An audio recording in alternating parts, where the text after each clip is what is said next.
Hello po mga kababayan, si Dante Maravillas. Pinaila na si Mike Defensor ng Qualified Human Trafficking. Kinasuhan na po mga kababayan ng National Bureau of Investigation. Ayan o. Iyak ngayon si Mike Defensor, mga kababayan. Yan kasi. O di ba? Sabi naman ni Mike, politika. Nahuli nga. Katulad ni Ari Roque, non-bailable po ito, mga kababayan. Nag-ugat siya mga kababayan doon sa raid na ginawa ng National Bureau of Investigation.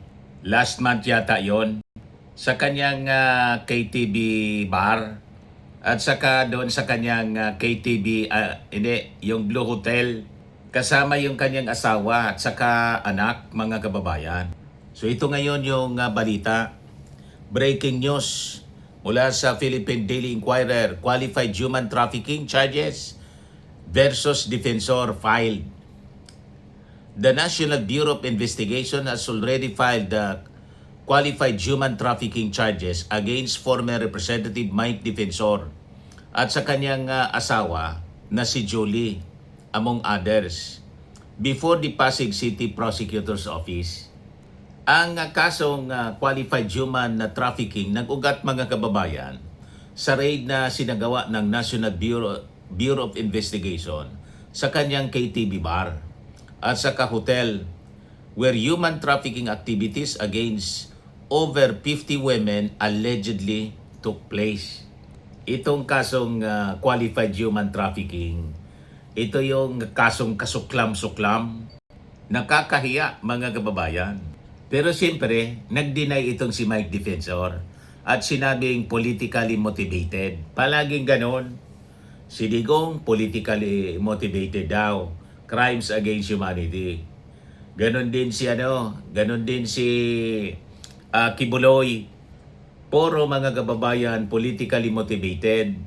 Pati yung kay Sara Duterte'ng impeachment complaint, politically motivated lagi yung depensa nila.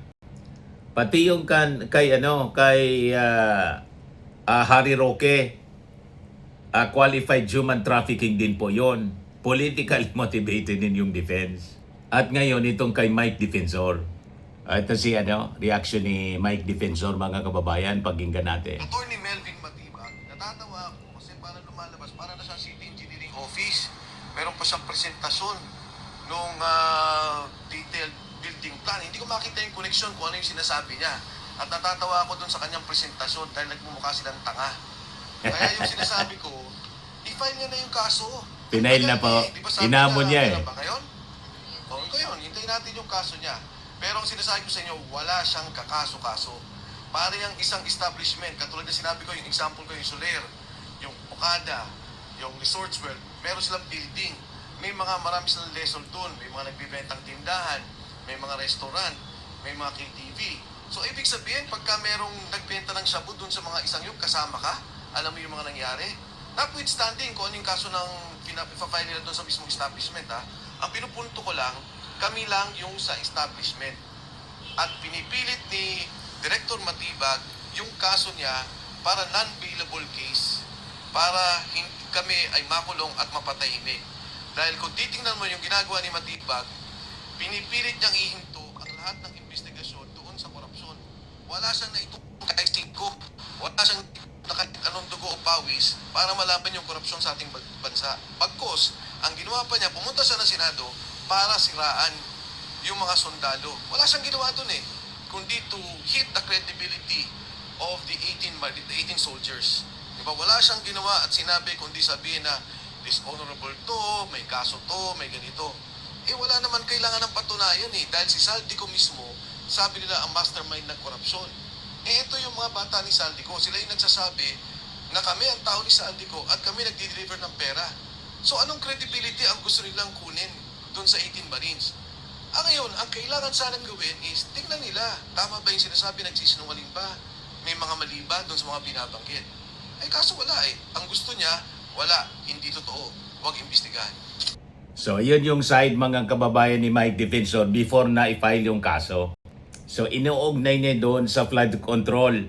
yung pag-file sa kanya ng kaso, malabo man po, malayo man po. Kasi may nakitang ebidensya doon. May mga na-rescue nga po na mga 50 women na allegedly biktima po ng human trafficking. Sex trade, mga kababayan.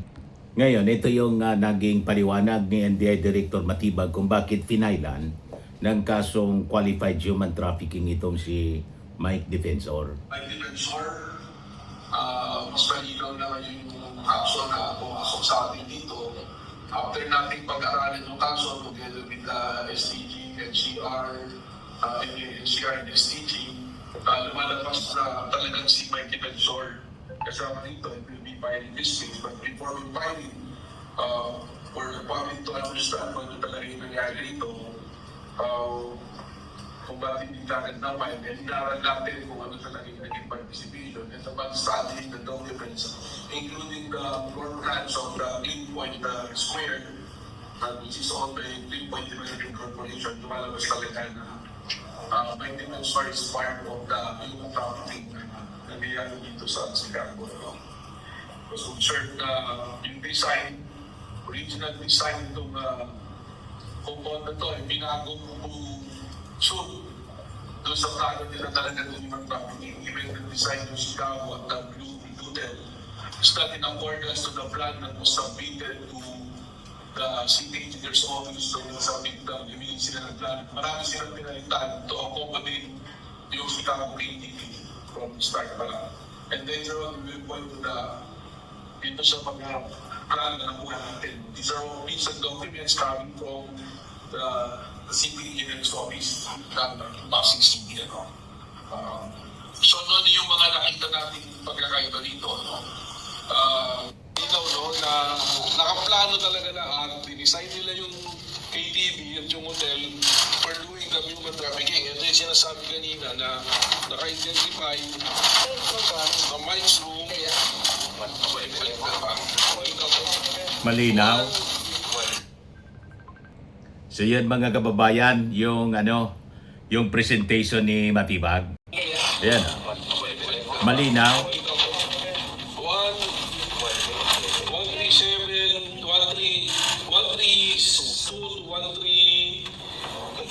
137, ayan Mike's office. Mike's office sa kalagay. Yan na yung ginawa ng KTV yan. So hindi ba itamang gini Mike Defensor na hindi na alam? Wala siya kinalaman dahil sa pagpapalit pa lang ng plano, dahil yung original na plano, hindi nila yung pinaalam to. Ito, i-explain mo to. Tapos ito po, point is and real allegation. To Mike Defensor.